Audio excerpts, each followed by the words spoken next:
You're allowed to think you are who you think you are. I recently had date night with my husband and we went to see The Matrix in like this IMAX experience. I actually have not seen The Matrix all the way through, but this was the first time I saw The Matrix and really paid attention to the movie and the message that it was sending. And the message that I took from it is the only thing that's real about you is your perception. And a lot of us go through life, especially those of us who did not have parents that poured into our self esteem. A lot of us go through life looking for this validation and looking for other people's perceptions to create our own reality about ourselves.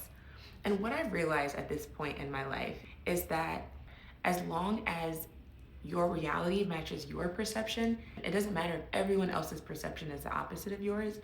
Your perception is what should create your own reality. I was someone who had the unique combination of growing up with pretty high self-esteem. I thought I was a really cool person, but zero ability to self-validate. And so as a result, I relied on everyone else's perception to basically validate my reality. I relied on everyone else's perception to basically tell me whether it was okay to think that I was a person who I thought I was.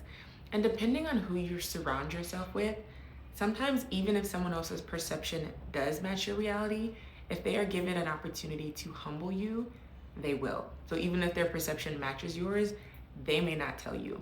And so I ended up surrounding myself with people who were actually pretty cruel and a little bit power hungry and took every opportunity to humble me because I allowed them. I allowed their perception to create my reality, and so it ended up killing my self-esteem.